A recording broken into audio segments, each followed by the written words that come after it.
Hello friends, welcome to Gargi classes. आज date है 11 March 2021। Indian Express की इंपॉर्टेंट न्यूज़ देख लेते हैं जो अभी हम इस वीडियो में डिस्कस करने वाले हैं।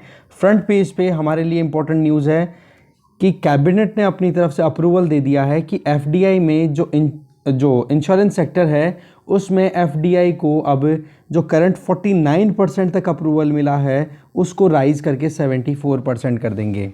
एफडीआई का मतलब होता है फॉरेन डायरेक्ट इन्वेस्टमेंट, जिसमें बाहर की आउट ऑफ इंडिया की जो कंपनीज हैं वो इन्वेस्ट कर पाएंगी अब इंडिया में इंश्योरेंस सेक्टर में 74% तक। इससे क्या हो गया कि उन कंपनीज की जो ऑनरशिप है ना, इंश्योरेंस सेक्टर में जो कंपनियां हैं उनकी ऑनरशिप अब फॉरेन कंपनी अपने हाथ में ले सकती है। पर हाँ, साथ में कुछ सर्कमस्टांसेस, कुछ कंडीशंस भी रखी जाएगी। अब जल्दी ही इंश्योरेंस एक्ट में अमेंडमेंट लाया जाएगा और पार्लियामेंट में जहां तक है ये जो अभी करंट बजट सेशन चल रहा है इसी में ये एक्ट बनाने की कोशिश की जाएगी सरकार के द्वारा। ठीक है, तो ये एक आर्टिकल है फ्रंट पेज पे जो हम डिस्कस करेंगे। इसके अलावा नेक्स्ट आर्टिकल हम डिस्कस करेंगे, केरला हाई कोर्ट ने नोटिस दिया है सेंट्रल गवर्नमेंट को, क्योंकि एक प्ली लगी थी वहां पे। ठीक है, एक याचिका लगाई गई थी, वो चैलेंज कर रही थी जो अभी आईटी रूल्स हैं ना नए, उनको चैलेंज करने के लिए कि डिजिटल मीडिया को रेगुलेट करने के लिए जो इंफॉर्मेशन टेक्नोलॉजी रूल्स अभी 25 फरवरी को डिक्लेयर किए गए हैं, नोटिफाई किए गए हैं सेंट्रल गवर्नमेंट के द्वारा, वो कॉन्स्टिट्यूशनल प्रोविजंस के अगेंस्ट है, नंबर 1। नंबर 2, जो पेरेंट एक्ट है इंफॉर्मेशन टेक्नोलॉजी एक्ट 2000 बोला उस एक्ट के प्रोविजंस के भी अगेंस्ट में है। तो इसके चलते केरला हाई कोर्ट ने सेंट्रल गवर्नमेंट को इंटरिम नोटिस दिया है अभी। ठीक है, वैसे तो इस मुद्दे को हम सुबह डिस्कस कर चुके हैं एडिटोरियल वाले वीडियो में, बट यहाँ पर और देखेंगे कि यह यहाँ पर क्या चीज़ है हमारे लिए। दूसरा आर्टिकल हम इस पेज से देखेंगे कि लोकसभा और राज्यसभा दोनों में देखो, वैसे तो एक तो जो फ्यूल प्राइसेस हैं उनकी राइज को लेकर के बहुत ज़्यादा हंगामा कर रखा है ऑपोजिशन पार्टीज़ ने। फिर भी राज्यसभा में तो आर्बिट्रेशन बिल, जो मध्यस्थता वाला जो कानून है उसको पारित करवाने की कोशिश की गई और पारित हुआ, और साथ में लोकसभा में भी जल्दबाजी में बहुत सारे और भी कानून लाए गए, जिनमें एक है national capital territory, that means NCT of Delhi laws, जिसमें स्पेशल प्रोविजंस किए गए हैं सेकेंड अमेंडमेंट बिल 2021। इसके बेसिस पे कुछ कॉलोनीज को रेगुलेट करने के लिए, कुछ अनरजिस्टर्ड या अनऑथराइज्ड कॉलोनीज को रेगुलेट करने के लिए बिल लाया गया है। तो एक ये वाला हम आर्टिकल देख लेंगे, आगे चलते हैं। नेक्स्ट आर्टिकल, नेक्स्ट न्यूज़ हम देखेंगे कि सुप्रीम कोर्ट ने सेंटर से रिस्पांस मांगा है कि जो नेशनल डिफेंस एकेडमी में एडमिशन्स होते हैं वहाँ पर वुमेन की एंट्री क्यों नहीं है, क्योंकि अभी एक पिटीशन लगाई गई है जिसमें सीधा सा ये कहा गया है कि बोला सेंट्रल गवर्नमेंट, यूपीएससी और जो अदर जो भी स्टेक होल्डर्स हैं जो अपना रोल प्ले करते हैं एनडीए में जो एंट्रीज होती हैं उनको लेकर के, तो वहाँ पर एक 10+2 लेवल पास स्टूडेंट जो कि मेल है उसको तो एलिजिबल कंसिडर किया जाता है, जबकि 10+2 में एक फीमेल है उसको एलिजिबल नहीं कंसिडर किया जाता। बोला सेक्स के बेसिस पे डिस्क्रिमिनेशन आर्टिकल 15 के अगेंस्ट में जा रहा है, तो सेंट्रल गवर्नमेंट से ये रिस्पांस मांगा गया है। दूसरा जो न्यूज़ है वहाँ वो है आपके सामने ये कि प्रधानमंत्री आवास योजना अर्बन, उसमें जो स्लम्स का रीडेवलपमेंट करने का एक प्रोविज़न था, उसके अंडर में 10 ऐसे स्टेट्स और यूटीज़ हैं जिन्होंने कोई सैंक्शन नहीं दिया है, कोई वहाँ पर इम्प्लीमेंटेशन प्रॉपर्ली नहीं हुआ है। तो बेसिकली इस न्यूज़ से हम देखेंगे, इस रिपोर्ट में से हम पिक करेंगे डेटा को कि प्रधानमंत्री आवास योजना अर्बन में कहाँ तक अभी तक इम्प्लीमेंटेशन पहुँच पाई है। ओके, आगे चलते हैं। एक छोटी सी न्यूज़ और है कि कॉरपोरेट जो हैं, कॉरपोरेट्स हैं, प्राइवेट सेक्टर के जो लोग हैं या फिर जो बैंक हैं, वो इन सब ने मिलकर के प्रधानमंत्री केयर फंड में फंडिंग की थी, तो उसको आरटीआई के बेसिस पे अभी रिलीज़ किया गया है। तो इसमें डेटा है, पूरा डेटा है जो हमारे बिल्कुल भी काम का नहीं है। ठीक है, इसके ऊपर आप देखेंगे आने वाले टाइम पे होता है क्या, क्योंकि एक पिटीशन लगाई हुई है हाई कोर्ट में कि भाई जो प्रधानमंत्री केयर फंड है उसमें जो पैसा आया है उसमें private sector, public sector employees या फिर जो कॉरपोरेट हाउसेज हैं, बैंक्स हैं, इन्होंने कंट्रीब्यूट किया है। तो इसकी एक ओपन, एक कहता है ना कि पूरी बैलेंस शीट ओपन करनी चाहिए पब्लिक में। ठीक है, तो उसको लेकर के पूरा मुद्दा है। एडिटोरियल में कुछ आएगा तो वहाँ पर हम देख पाएंगे इस आर्टिकल को ज़्यादा अच्छे से, तो यहाँ हम डिस्कस नहीं करेंगे। आगे चलते हैं। आगे एक्सप्लेन पेज पे हमारे लिए कोई भी इंपॉर्टेंट न्यूज़ नहीं है, सिर्फ थोड़ा सा एक डेटा है जो हम पिक करेंगे यहाँ से कि इंडिया जो है वर्ल्ड में यंगेस्ट कंट्रीज़ में से एक है, ठीक है। उनमें भी आज आप देखो कि यहाँ पर हमारे यूथ की चिंता क्या है, एक तो जॉब की कमी, दूसरी अगर उनसे पूछी गई बात कि भाई आपकी प्रायोरिटी क्या है, तो उन्होंने कहा बोला गवर्नमेंट जॉब हमारी प्रायोरिटी है। तो एक तो जॉब लॉस या लैक ऑफ जॉब, अनएम्प्लॉयमेंट सबसे बड़ी प्रॉब्लम है, तो दूसरी चाहत क्या है, इच्छा क्या है, बोले गवर्नमेंट जॉब चाहिए, ठीक है। देखेंगे इस आर्टिकल को, आगे चलते हैं। फिर आ गए हम इकोनॉमी पेज पे। इकोनॉमी पेज पे इधर वाला जो आर्टिकल है वो हमारे लिए काम का नहीं है, बाकी एक चीज़ खैर हमें पता होनी चाहिए कि YouTube पे जो क्रिएटर्स हैं उन क्रिएटर्स को अभी एक नोटिफिकेशन मिला है जिसके बेसिस पे ये कहा है कि 31 मई तक टैक्स इन्फॉर्मेशन को उनको अपडेट करना है उन सभी YouTube क्रिएटर्स को जो कि USA के बाहर के हैं। और ये प्रोविज़न किस लिए है कि आउट ऑफ USA के जो क्रिएटर्स हैं, जैसे कि इंडिया में या फिर कोई भी ऐसा कंट्री जिसके साथ में USA की ट्रेड डील हो रखी है, ठीक है, तो उन कंट्रीज़ के जो लोग हैं यूट्यूब पर कोई भी कंटेंट डाल रहे हैं, ठीक है, तो उन लोगों को अपनी टैक्स इन्फॉर्मेशन अपडेट करनी पड़ेगी अपने गूगल अकाउंट पर। और फिर उसके बाद में वो जो USA के व्यूवर्स से जो इनकम आती है उनकी, उस पर टैक्स का डिडक्शन किया जाएगा। अगर कोई नहीं करता है इस टैक्स इन्फॉर्मेशन को अपडेट, तो टैक्स जो लगेगा वो 30% होगा। बट ये टैक्स जो लगेगा वो किस पर लगेगा? फॉर एग्जाम्पल इंडिया से कोई क्रिएटर है ए, ठीक है, उसने कंटेंट डाल रखा है बहुत सारा यूट्यूब के ऊपर, बट जो उसके व्यूवर्स हैं उसकी पूरी इनकम है मंथली फॉर एग्जाम्पल $1000 है, ओके। अब $1000 में से उसकी इनकम USA से, सॉरी डॉलर है ये, USA से जो इनकम है उसकी वो है उस $100, ठीक है। तो ये जो 30% या जो भी टैक्स लगेगा ना वो USA वाली इनकम पे लगेगा, ना कि $100,000 के ऊपर। तो इसके लिए ये अपडेट आया था, तो इसके वैसे हमारे लिए कुछ काम का नहीं है, डिस्कस नहीं करेंगे। ये वाला आर्टिकल हम डिस्कस करेंगे कि टेलीकॉम डिपार्टमेंट ने अभी जो बिल्कुल क्लियर कह रखा है कि अब जो भी इन्वेस्टमेंट या फिर जो भी इंफ्रास्ट्रक्चरल एडवांसमेंट अगर किया जाएगा टेलीकॉम सेक्टर में, तो उसमें एक तो डिफेंस को पॉइंट रखा जाएगा, एक सिक्योरिटी। ये नए क्राइटेरियाज ऐड कर दिए हैं कि भाई जो ट्रस्टेड सोर्सेज है ना, हम उन्हीं के प्रोडक्ट का यूज़ करने देंगे हमारे यहाँ पर, क्योंकि सबसे बड़ी प्रॉब्लम चाइना, ठीक है, चाइना जो है स्टेट स्पॉन्सर्ड जो कंपनीज है चाइना की, वो इंडिया में इन्वेस्ट करें या उनके इक्विपमेंट हमारे यहाँ पर अगर इंस्टॉल कराए जाएं तो हमारी इन्फॉर्मेशन को चाइना चोरी कर सकता है और उसका मिसयूज़ कर सकता है। एक तो ये आर्टिकल देखेंगे, ये आर्टिकल हम डिस्कस नहीं करेंगे। दूसरा आर्टिकल हम डिस्कस करेंगे प्री पैक मैकेनिज्म। क्या है ये प्री पैक मैकेनिज्म, और MSMEs तक ही इसको अभी तक लिमिटेड रखा जाएगा। एक ये आर्टिकल देखेंगे। एक जो प्रॉम्प्ट करेक्टिव एक्शन है RBI के द्वारा जो चलाया जाता है, जिसमें कोई भी बैंक अगर प्रॉपर्ली फंक्शन नहीं करता, ये डर है वो कि आने वाले टाइम पे वो बैंक अगर इसी लाइन पे चलता रहा तो वो फेल हो सकता है, तो RBI इस PCA फ्रेमवर्क के अंडर उस बैंक को ले लेता है। तो IDBI जो है वो इस प्रॉम्प्ट करेक्टिव एक्शन वाले जो फ्रेमवर्क हैं वो अभी बाहर निकल गया है। दैट मीन्स अभी कुछ परफॉर्मेंस अच्छी आने लग गई है, ठीक है। तो इसमें क्वेश्चन तो कई बार ये बनता है कि recently prompt corrective action news में था, ये कौन सी एजेंसी या कौन सी बॉडी से एसोसिएटेड या किस फील्ड से एसोसिएटेड है, ठीक है। तो RBI के द्वारा चलाया जाता है। तो डिस्कस करने लायक जो चीज़ थी वहीं देख ली, यहीं देख ली, आगे नहीं देखेंगे। इसके अलावा एक डेटा हम यहाँ से पिक करेंगे जो काम आएगा, मेंस में भी आ सकता है और प्रीलिम्स का चांसेस थोड़ा कम है, मेंस में ज़्यादा काम आएगा, कि लॉकडाउन के बाद में अर्बन जॉबलेसनेस कितनी हुई और लेबर फोर्स पार्टिसिपेशन कितना पहुंच गया। अच्छा आर्टिकल है, देखेंगे। साथ में आप देखें, हम यहाँ पे देखेंगे कि GP सामंता को new chief statistician, that means जो मिनिस्ट्री MOSPI है ना, ministry of statistics and programme implementation, उसके एक सेक्रेटरी के तौर पे अपॉइंट किया गया है GP सामंता को, ठीक है। उनको हम बोलते हैं क्या, chief statistician of India. Data के से रिलेटेड जो पूरा स्टैटिस्टिक्स कलेक्ट करना, उनको एनालाइज करना, लाइक दैट, ठीक है। तो यही मेन एक काम की चीज़ थी जो हम मतलब इस आर्टिकल में यही काम की चीज़ थी। GP Samanta new chief statistician of India, that means ministry of statistical and programme implementation, उसके सेक्रेटरी बन गए हैं वो, ठीक है। इसके अलावा ये वाला आर्टिकल हम देखेंगे जिसमें सेबी ने म्यूचुअल फंड्स पे कैप लगा दी है कि आप जो है वो डेट इंस्ट्रूमेंट, जो भी बॉन्ड्स हैं उनमें आप इन्वेस्टमेंट करोगे, उसकी एक लिमिट रहेगी और साथ में कुछ स्पेशल फीचर्स भी रखे गए हैं, देखेंगे इस आर्टिकल को। तो ऐसे करके इकोनॉमी पेज से भी आज हमारे पास में कंटेंट अच्छा खासा है, अब देखते हैं इंपॉर्टेंट आर्टिकल्स को डिटेल में।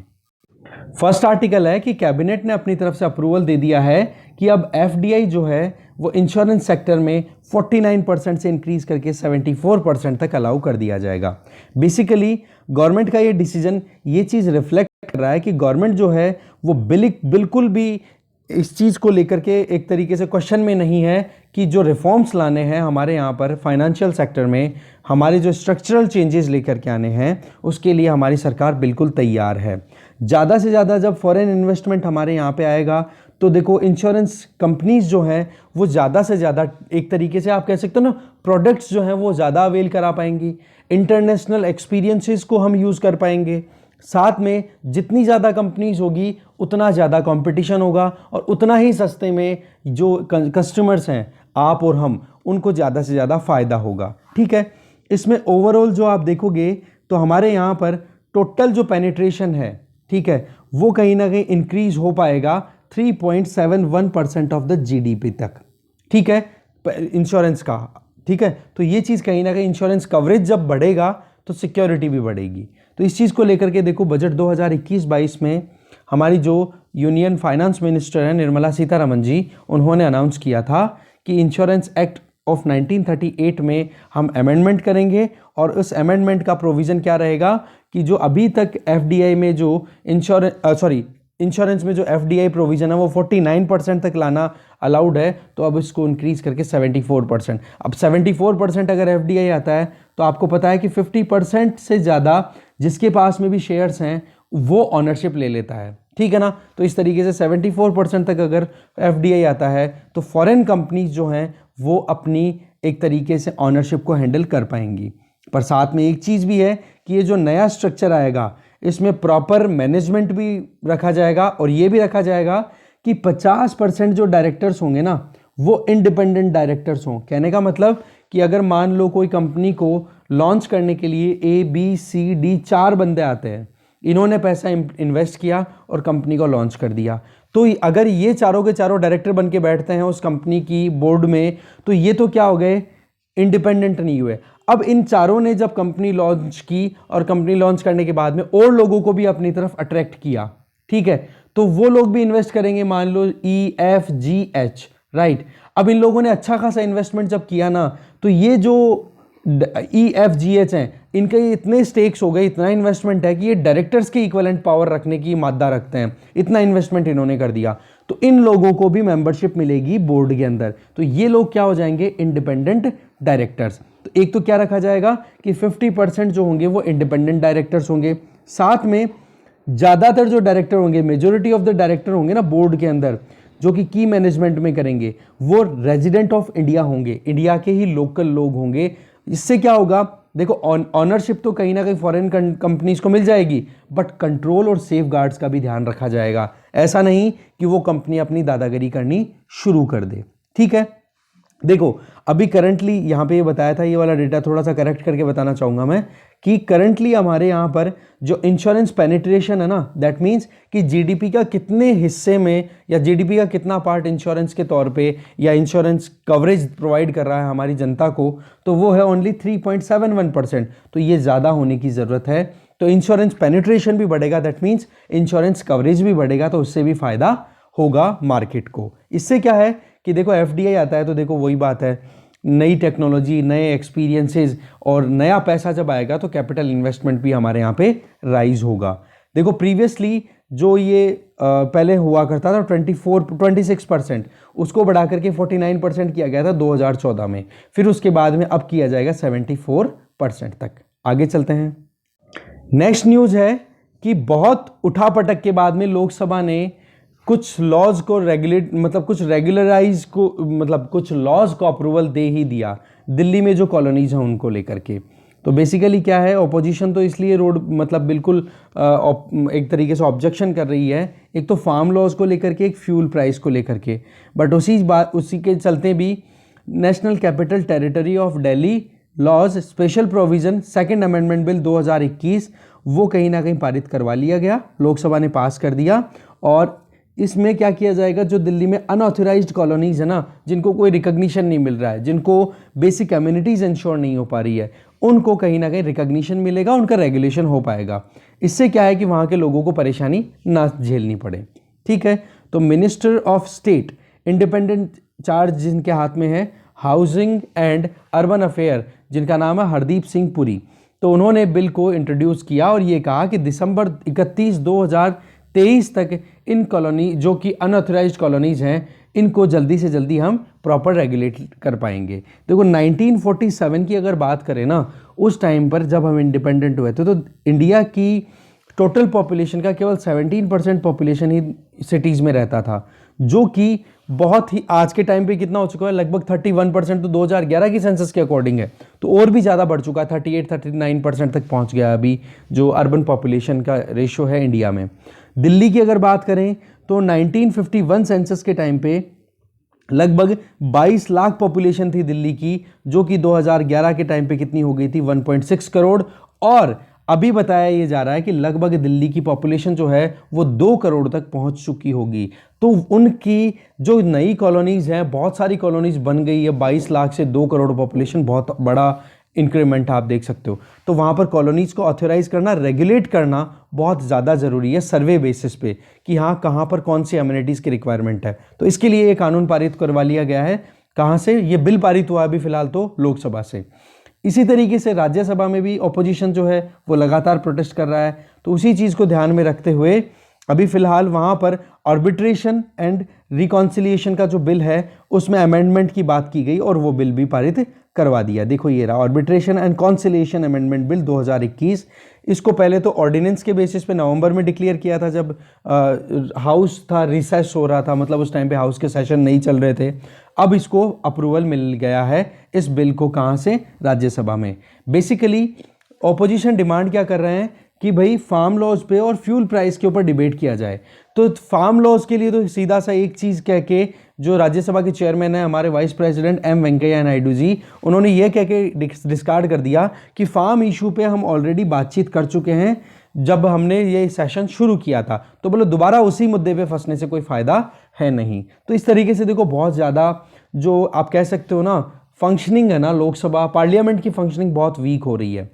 इस पर कई बार क्वेश्चन भी आ सकते हैं, पूछे जा सकते हैं कि पार्लियामेंट की फंक्शनिंग को कैसे इंप्रूव किया जा सकता है, क्या अभी कमियां हैं, कितने घंटे पहले हुआ करती थी पार्लियामेंट की फंक्शनिंग, अभी कितनी हो रही है।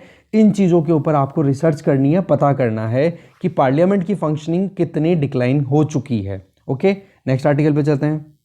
नेक्स्ट आर्टिकल है कि हाईकोर्ट ऑफ केरला ने नोटिस दिया है सेंटर को, क्योंकि एक प्ली आई थी जिसने चैलेंज किया है कि जो नए आईटी रूल्स आए हैं जिसमें डिजिटल मीडिया को रेगुलेट करने की बात की गई है, बोलो वो अनकॉन्स्टिट्यूशनल हैं। तो देखो अभी फिलहाल तो ये जो लॉज हैं, ये जो रूल्स हैं, इनका नाम आपको बार बार बता चुका हूं कि information technology guidelines for intermediaries and digital media ethics code rules 2021। तो इनको चैलेंज किया गया है केरला हाई कोर्ट में। तो मुद्दा क्या है? बोला कि एक तो अनकॉन्स्टिट्यूशनल है, article 14, article 19 clause 1 sub clause A, article 19 clause 1 sub clause जी और आर्टिकल 21, बोले ये सारे आर्टिकल्स को वायलेट करते हैं ये लॉज। दूसरा जो पेरेंट लॉ है इंफॉर्मेशन टेक्नोलॉजी एक्ट 2000, बोले इसमें ऐसा कोई प्रोविजन नहीं है जिसके बेसिस पे ये जो डिजिटल मीडिया हाउसेज है ना उनको आप रोक सको उनकी फंक्शनिंग से, या उनको रेगुलेट कर सको, या उन पे लगाम लगा सको। तो बेसिकली जो पेटिशनर्स है ना उनका ये कहना है कि पार्ट 2 और पार्ट 3 जो ये जो नए लॉज लाए हैं ये कहीं ना कहीं इन पर लगाम लगाने की कोशिश कर रहे हैं, या freedom of speech and expression, freedom of dignity, इनको कहीं ना कहीं आप कह सकते हो कि लगाम लगाने की कोशिश की जा रही है। ठीक है, बाकी मुद्दे देखो हमने डिटेल में देख लिए हैं, बाकी पॉइंट जो था वो देख लिया कि मुद्दा क्या है। ये जो आर्टिकल्स है इनको कहीं ना कहीं ब्रीच होते हुए दिखाई दे रहा है, इस वजह से बोला कि अनकॉन्स्टिट्यूशनल है, इनको स्ट्राइक डाउन करो। क्योंकि डिजिटल न्यूज़ मीडिया हाउसेज हैं वो कहीं ना कहीं मीडिया हाउस, दैट मीन्स इस मीडिया को जो राइट मिलते हैं ना वो कहाँ से मिल रहे हैं? आर्टिकल 19 ही तो है, freedom of speech and expression. हमारे यहाँ पर साउथ अफ्रीकन कॉन्स्टिट्यूशन के हिसाब से कोई एक्सप्लिसिटली मीडिया को फ्रीडम नहीं दी हुई है। ठीक है, इनबिल्ट या आर्टिकल 19 में freedom of speech and expression में। ठीक है, तो यही है मेन मुद्दा। आगे चलते हैं। एक बार आप इस अच्छे से एक बार रीडिंग मार देना, जो मेन चीज़ थी वो हमने देख लिया। आगे चलते हैं। नेक्स्ट न्यूज़ है कि 10 स्टेट्स और यूटीज ऐसे हैं जिन्होंने स्लम रीडेवलपमेंट के अंडर में कोई भी सैंक्शन नहीं प्रोवाइड किया है प्रधानमंत्री आवास योजना के तहत। तो बेसिकली इसमें हम देखेंगे, देखो 10 स्टेट जिसमें यूनियन टेरिटरीज भी हैं, दिल्ली, गोवा जैसे स्टेट्स भी हैं, नॉर्थ ईस्ट के भी स्टेट्स हैं, जिन्होंने अभी तक भी सेंट्रल गवर्नमेंट के द्वारा जो प्रधानमंत्री आवास स्कीम का जो प्रोविज़न है उसके तहत कोई सैंक्शंस नहीं दिए हैं। दैट मीन्स कोई अप्रूवल नहीं दिया गया है। तो basically ministry of housing and urban affair के अंडर में ये स्कीम इंप्लीमेंट हो रही है। ठीक है, प्रधानमंत्री आवास योजना अर्बन के तहत स्लम्स को रीडेवलप करने की बात की जा रही है, और उसमें भी slums redevelopment verticals, that means कि अलग अलग स्लम एरिया में वहाँ पर बिल्डिंग्स को कंस्ट्रक्ट किया जाए। देखो महाराष्ट्र ने सबसे ज़्यादा सैंक्शंस दिए हैं अभी तक, लगभग 2.2 लाख घरों के लिए। उसके बाद में गुजरात 92,000 घरों के लिए, और 6 स्टेट्स जिन्होंने सैंक्शन किए हैं घरों के लिए जो स्लम्स में जो लोग रहते हैं उनके लिए 1000 से भी कम हो उनके numbers. Ministry of housing and urban affairs ने साथ में ये भी बताया कि economically weaker section, that means जिन लोगों की इनकम जो है वो 3 लाख से कम है पर ईयर, उन लोगों को जो घर अलॉट हुए हैं वो 99.2 लाख हैं टोटल कंट्री में, है ना। लगभग 1 करोड़ के लगभग घर अलॉट हो चुके हैं इकोनॉमिकली वीकर सेक्शन बेनिफिशियरीज को। दूसरा, लगभग 6 लाख हाउसेस जो हैं वो अलॉट कर दिए गए हैं किन के लिए, जो लोअर इनकम ग्रुप है। ये वो कौन से ग्रुप में आ जाते हैं, लोअर इनकम वाले, जिनकी इनकम एनुअली 3 लाख से 6 लाख के बीच में है।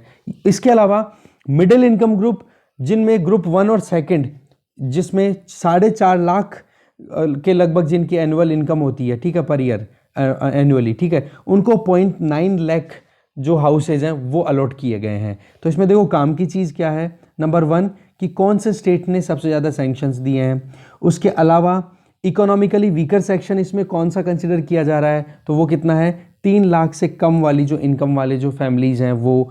और जो लोअर इनकम ग्रुप है वो किसको कंसिडर किया जा रहा है, जिनकी एनुअली इनकम जो है वो 3 लाख से 6 लाख के बीच हो। और मिडिल इनकम ग्रुप किसको बोला जा रहा है, जिनकी 4.5 लाख तक इनकम हो एनुअली। तो ये क्या कैटेगराइजेशन के बेसिस पे कई बार क्वेश्चन आ जाता है। आगे चलते हैं, फिर आ गए हम एक्सप्लेन पेज पे कि इंडिया के यूथ का फर्स्ट कंसर्न क्या है, बोला जॉब की कमी, और फर्स्ट चॉइस क्या है, बोला गवर्नमेंट जॉब। ठीक है, तो देखो मीडियन एज अगर निकाली जाए, पूरी पॉपुलेशन की एज कलेक्ट करे और उसको डिवाइड कर दे पूरी पॉपुलेशन से, तो जो एज आएगी वो मीडियन एज आ जाएगी। तो इंडिया की मीडियन एज कितनी चल रही है अभी, लगभग, मतलब पॉपुलेशन को अगर डिवाइड करो ना एज के फैक्टर के हिसाब से, तो 2 बराबर हाफ्स में डिवाइड करो, तो बीच की जहाँ लाइन खींची जाएगी वो है 28.4 साल। तो देखो कि कितना ज़्यादा यंग है अभी इंडिया। तो यहाँ पर इस आर्टिकल में या इस न्यूज़ के थ्रू हम जो समझ रहे हैं ना वो ये कि एक तो ये कि इंडिया में कितनी पॉपुलेशन या इंडिया का जो मीडियन एज है वो कितना है, 28.4। दैट मीन्स इंडिया के यहाँ पे हमारे देश में यंगर पॉपुलेशन बहुत ज़्यादा है। दैट मीन्स प्रोडक्टिव वर्कफोर्स बहुत ज़्यादा है। वर्कफोर्स की एज 15 to 59 ईयर्स तक की देखी जाती है। तो इस एज ग्रुप में ही आप देखो कितना ज़्यादा हमारे पास में पोटेंशियल अवेलेबल है। तो यहाँ पर ज़रूरत किस चीज़ की है कि क्वालिटी एजुकेशन मिले और जॉब अपॉर्चुनिटीज़ क्रिएट की जाए, तब जाकर के इस यूथ पावर को हार्नेस किया जा सकता है। ये नेशनल इलेक्शन सर्वे 2019 का डेटा है जो बताया जा रहा है कि जॉब लॉस कंसर्न कितना ज़्यादा है या जॉब की कमी का कंसर्न कितना ज़्यादा है, जो लगातार बढ़ता चला जा रहा है। ठीक है, बोलो 2019 के जो पोल्स थे ये चीज़ें हमें नहीं बता सकते हैं, ठीक है, कि कौन से स्टेट में कितनी कंसर्न्स है। कंसर्न्स की बजाय हमारे लिए जो इम्पोर्टेंट कंटेंट था ना वो ये है, एक तो ये वाला पैराग्राफ। बाकी इसमें बताया क्या जा रहा है, बोला चुनावों से पहले 19% यूथ ऐसे थे, लगभग 1/5 हो गए टोटल पॉपुलेशन में जितने भी यूथ हैं उनके, तो बोला कि वो इस चीज़ को लेकर के चिंता में थे कि जॉब कम है, जॉब कम है। फिर बाद में जब पोल होने के बाद में जब सर्वे किया गया तो बोला 25% इंडियन यूथ थे वो इस चीज़ को लेके कंसर्न थे कि भाई जॉब बहुत कम हो रही है। इसमें आप देखोगे नॉर्थ सेंट्रल अलग अलग रीजन्स में अलग अलग हिंदी स्पीकिंग जो स्टेट्स है ना उन स्टेट्स में थोड़ा कंसर्न है। इसके अलावा दिल्ली में देखो 50% यूथ है इस चीज़ को लेके चिंता में है, तेलंगाना में 40%, हरियाणा में 39%, ठीक है। और साथ में प्रेफरेंस की बात की गई, तो प्रेफरेंस में उन्होंने क्या बोला कि हमें तो गवर्नमेंट जॉब चाहिए। तो पॉइंट यहाँ पे क्या आ जाता है, देखो जब एक कंट्री जो डेवलप करे, कैपिटलिज्म की तरफ हम बढ़ रहे हैं, ठीक है, कैपिटलिज्म का मतलब हो गया मिक्स्ड कैपिटलिज्म। हम पहले मिक्स्ड सोशलिज्म को फॉलो किया करते थे, अभी शुरू कर दिया हमने 1990s के बाद में, जब से एलपीजी पॉलिसी अडॉप्ट की तो हमारी इकोनॉमी कैसी होगी, मिक्स्ड कैपिटलिज्म। तो उस केस में गवर्नमेंट जॉब के लिए जाना, तो इसका मतलब क्या हो गया कि हमारे यहाँ पर अभी भी प्राइवेट सेक्टर जो है वो मैच्योर एनफ नहीं है जिसको जो कि अट्रैक्ट कर सके। और रही सही में लॉकडाउन जैसे माहौल आ जाता है ना, तो फिर लॉकडाउन में आपको पता है, आपने भी एक्सपीरियंस किया होगा आपके घर में, कि जिनके गवर्नमेंट जॉब थी उनकी तो सैलरी रुकी नहीं, और जिनके प्राइवेट सेक्टर में भी देखो जो लिमिटेड कंपनीज होती है ना, बड़ी फर्म्स हैं, एमएनसीज हैं, उनकी तो इतनी प्रॉब्लम आई नहीं क्योंकि उन लोगों को सैलरी टाइम पे प्रोवाइड कर दी गई थी। बट जो प्राइवेट सेक्टर में जो लोअर कैडर में काम करने वाले होते हैं ना, लोअर स्केल के ऊपर, उन लोगों की फैमिली में बहुत ज़्यादा क्राइसिस आया है, ठीक है। तो इसलिए जॉब डिमांड में गवर्नमेंट जॉब फर्स्ट प्रायोरिटी पे आ गया है, ये चीज़ बिल्कुल क्लियरली समझ में आती है हमें, ठीक है ना। तो ये डिस्प्रपोर्शनेट यूथ पॉपुलेशन है ना आज हमारी, तो इंडियन इकोनॉमी में तभी सपोर्ट करेगी जब इनको हम क्वालिटी एजुकेशन प्रोवाइड दें और साथ में जॉब अपॉर्चुनिटीज़ प्रोवाइड करें, तब जा करके जो टारगेट है ना वो हमें मिल पाएगा, ठीक है ना। आगे चलते हैं, लगे हाथ इकोनॉमी पेज पे हम आ गए, जहां पर देखो अर्बन जॉबलेस रेट की अगर बात करें तो लॉकडाउन के बाद में 20.9% तक राइज हो गया, ठीक है।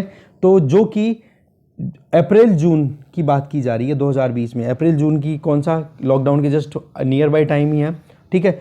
तो जो कि 2019 में कितना था, 8.9%। तो जॉबलेस कितनी ज़्यादा हो गई अर्बन एरियाज में। साथ में लेबर फोर्स पार्टिसिपेशन, ठीक है, वो रेट भी बहुत ज़्यादा डाउन हो गई, जो कि प्रीवियस क्वार्टर्स के कंपैरिजन में, पहले तो क्या था, पिछले 5 क्वार्टर में लगातार चलता रहा था।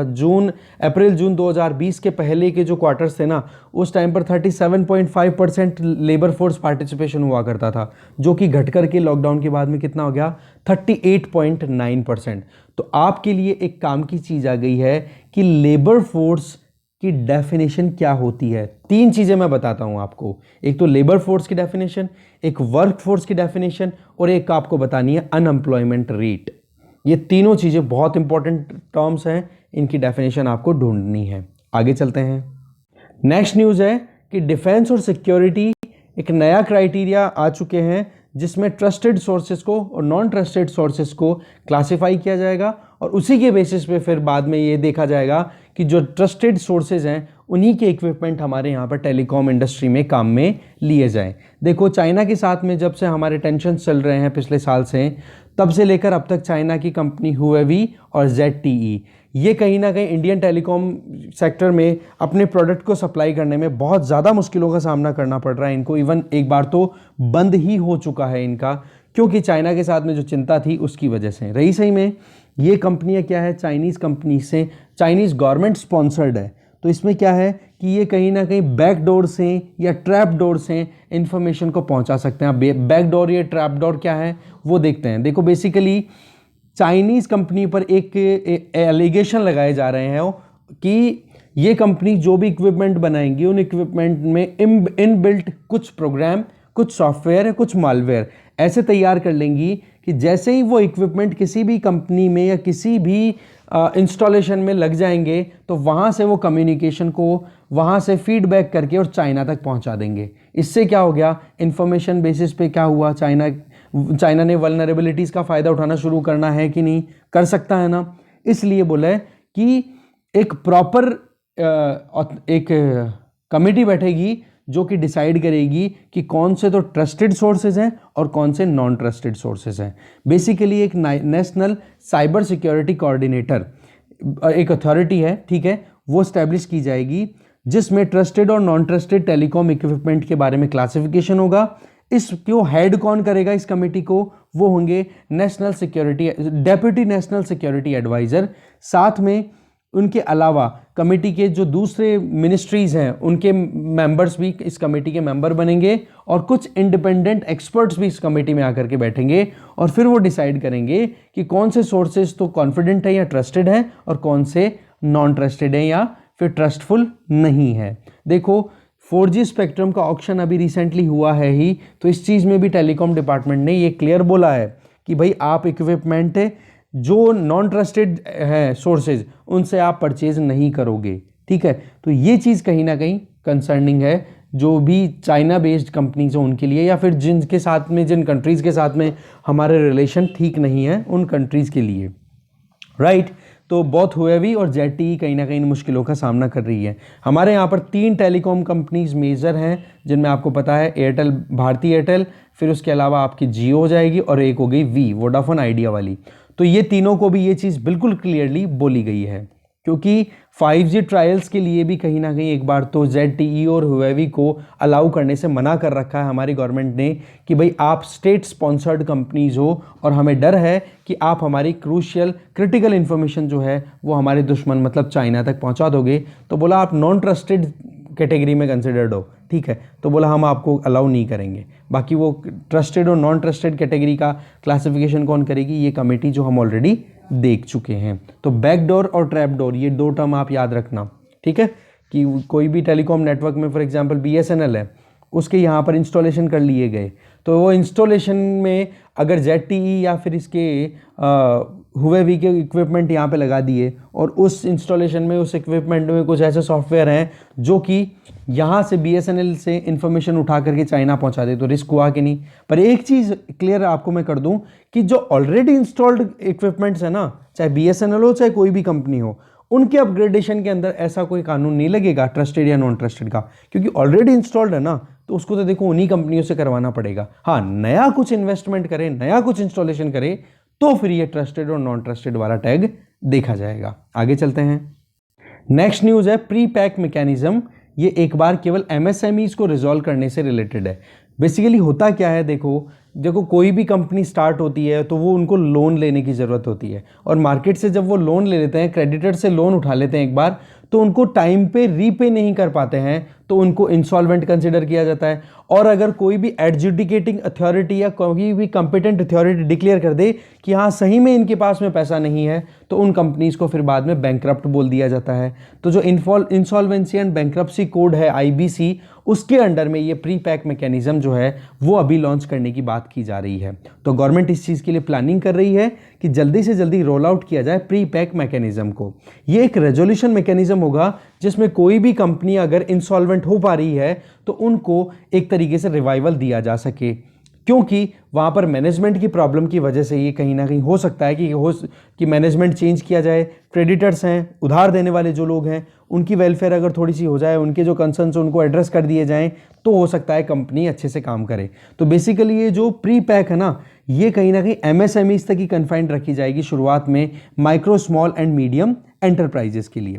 तो सेंटर जो है ना, प्रीवियसली जो रेजोल्यूशन फ्रेमवर्क जो यूज़ कर रही थी उनके साथ में अभी मतलब जितने भी तरीके के चल रहे थे रेजोल्यूशन के लिए, जो पहले से मैकेनिज्म थे, उनको कंबाइन करके एक प्री पैक मैकेनिज्म शुरू करने की बात कर रही है।